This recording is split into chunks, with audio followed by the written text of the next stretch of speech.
Salut à tous, on se retrouve aujourd'hui pour une petite vidéo d'initiation à Race for the Galaxy. Race for the Galaxy, c'est un jeu qui joue de 2 à 5 joueurs, mais qui est surtout connu pour être un très bon jeu à 2 joueurs.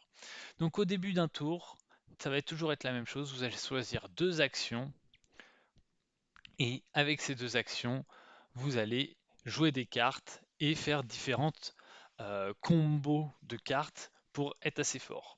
Donc ici, je peux choisir entre explorer, développer, coloniser, consommer ou produire. Explorer, ça va me permettre de piocher des cartes. Développer, ça va me permettre de jouer des cartes qui ont des carrés comme ça, ce qui sont des développements. Coloniser, ça va me permettre de jouer des cartes qui ont des ronds. Consommer, ça va me permettre de consommer les ressources que j'aurai sur les cartes que j'aurai déjà jouées. Et produire, ça va me permettre de produire des ressources sur les cartes que j'aurai déjà jouées. Donc ici, sur ce début de partie, je vais choisir d'explorer et de coloniser. Moi, j'ai choisi deux actions. Maintenant, mon adversaire choisit également deux actions. Là, pour le coup, il a choisi explorer ou coloniser, mais s'il avait choisi une action différente de moi, on appliquerait quand même l'effet. Donc au total, il peut y avoir jusqu'à 4 actions d'appliquer dans un seul et même tour.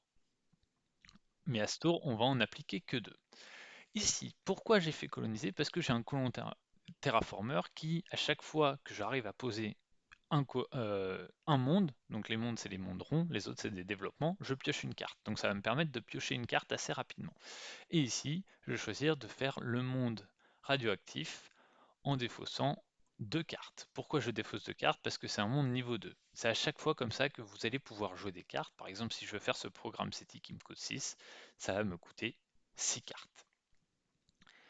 Ici, je vais vous montrer l'action développer et je vais vous montrer, je vais refaire explorer parce que je ne veux pas faire n'importe quoi. Non, je peux faire développer par exemple. Je fais développer et donc mon adversaire a fait explorer.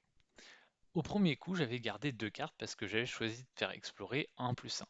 Mais là, je vais pouvoir garder qu'une carte parce qu'à chaque fois que vous allez choisir l'action, vous allez en plus avoir un bonus. Donc par exemple, je vais garder le laboratoire génétique et ici, mon bonus, quand vous faites explorer, c'est vous piochez deux cartes et vous en gardez qu'une, ou vous piochez vous piochez deux cartes et vous piochez trois cartes et vous en gardez deux, ou vous piochez six cartes et vous en gardez qu'une. Alors que si vous choisissez pas le bonus et vous en piochez euh, deux et vous en gardez qu'une, ici en développer, ça me permet de développer pour un de moins. Donc par exemple, je vais faire le crédit à l'investissement, et le crédit à l'investissement, ici, va me permettre de faire tous mes développements sur le reste de la partie à moins 1. Donc si je choisirais le développer, ça me ferait même moins 2. Ici, j'ai choisi consommer, ça va permettre de consommer des ressources, et j'ai choisi la vente, c'est-à-dire que je peux vendre un monde pour récupérer de l'argent. Donc ici, je vais vendre ma ressource marron qui va me rapporter 3 cartes. L'argent, c'est les cartes, c'est exactement la même chose. Et ici, en tant que production, je vais choisir de produire sur le monde radioactif grâce à mon colon terraformer parce que je devais choisir de défausser une carte. Donc je vais choisir de défausser le vaisseau de colon pour produire ici. Et vous voyez tout de suite comment les combos de cartes peuvent fonctionner. Alors mon adversaire lui a fait produire, mais il n'avait rien sur lequel produire à part son robot industriel qui lui permettait de piocher une carte. Et ainsi de suite, vous allez jouer jusqu'à ce que quelqu'un ait 12 cartes sur son plateau ou que tous les jetons points de victoire en haut du jeu soient utilisés. Et donc ici, nous, on va continuer à faire la vente et à coloniser. Donc mon adversaire a choisi d'explorer, donc il va conserver deux cartes, mais moi j'en conserve qu'une. Par contre, la colonisation, ici, je vais pouvoir jouer un monde. Donc je vais jouer le robot, le monde minerai. Et pour cela, je vais me défausser du laboratoire et de la taxe à l'export. Et ensuite, je vais vendre ma ressource. Donc voilà un peu comment ça se joue, sachant qu'à côté des mondes, il y a des petits numéros, c'est les points de victoire que vous rapporte chaque monde et chaque développement que vous aurez sur votre plateau de jeu à la fin de la partie. C'est pour ça que lui, il a 5 points et que moi, pour l'instant, j'en ai 4. Vous les voyez également ici en haut à droite. Mais il y a des mondes où il y a des points d'interrogation et là, il suffit de lire un peu la carte pour savoir comment va se jouer ce monde. Ici, je vais faire un développement. L'idée, c'est d'essayer de faire mon robot terraformer et ensuite, je vais essayer de euh, coloniser. L'idée, ce sera d'essayer de faire la nouvelle Terre. Donc, mon développement, je fais le robot terraformer. Ça me coûte qu'une carte. Pourquoi? Ça me coûte 3 moins 1 grâce à mon crédit de l'investissement, moins 1 parce que j'ai choisi l'action développée. Donc je vais défausser une carte, peu importe pour cette vidéo. Et ici, je vais faire ma nouvelle terre, sachant que tous les mondes que vous voyez avec des petits symboles rouges, c'est des mondes militaires où vous n'avez pas besoin de payer, mais vous pouvez les faire que si vous avez un niveau militaire suffisant. Donc pour l'instant, moi j'ai 0 en niveau militaire, donc je ne peux pas les faire.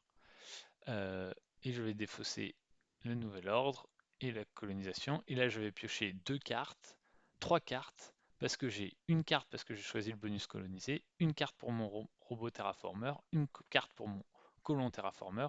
Et vous voyez qu'ainsi, bah, il peut y avoir des combos qui se créent assez facilement et que ça peut être un effet un peu snowball euh, du jeu. Ici, je vais choisir une deuxième action. Tout à l'heure, je vous ai montré l'action vente quand on choisit consommer qui permet de vendre une ressource bleue pour 2, marron pour 3, vert pour 4 ou jaune pour 5. Mais il y a également l'option de consommer en prenant x2. Ça va vous permettre de prendre x2 les points de victoire que vous allez réussir à gagner sur cette phase-là.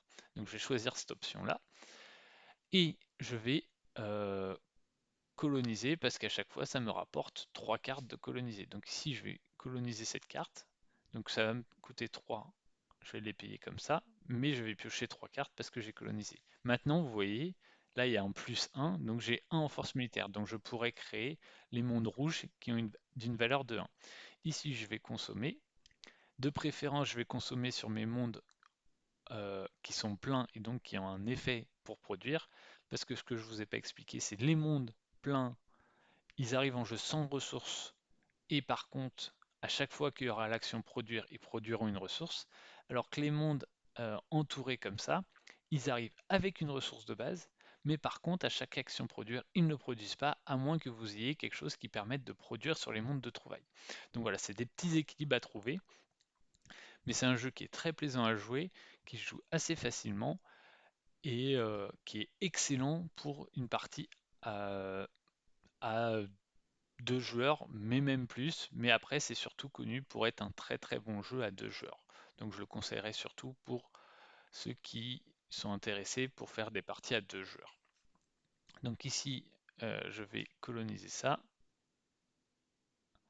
Et là, on va voir que bah, à chaque fois, j'ai réussi à créer une ressource d'argent à force de pouvoir coloniser grâce à mon colon et mon robot terraformer, qui me fait un effet assez puissant et qui va me permettre d'être assez devant sur cette partie. Vous voyez, j'ai 19, il a 12, mais c'est surtout moi à chaque fois je récupère des cartes pour qui me permet de rejouer pas mal de choses.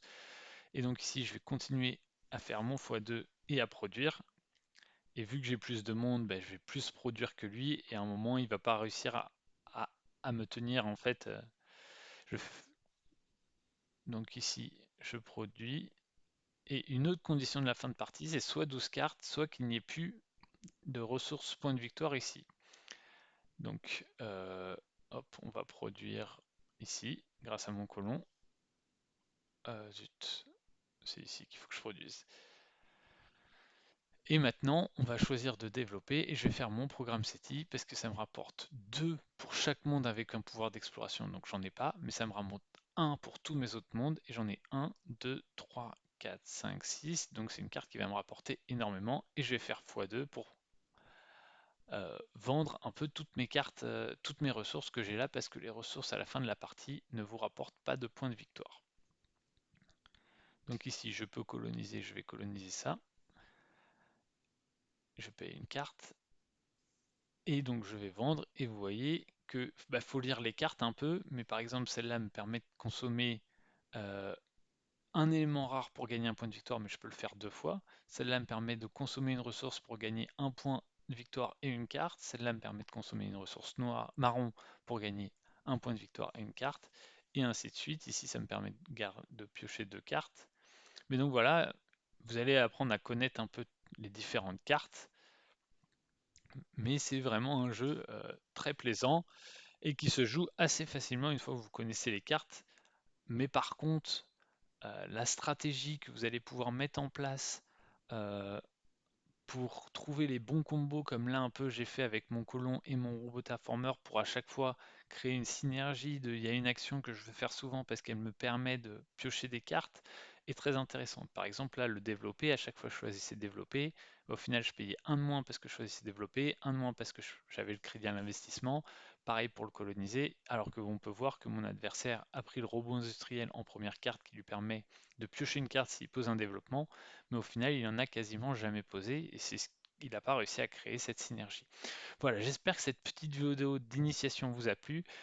Je vais faire une d'autres vidéos sur ce jeu, mais il va falloir qu'un peu je rôde mon discours sur les différentes cartes. Mais voilà, il y a d'autres vidéos qui arrivent. Allez, salut!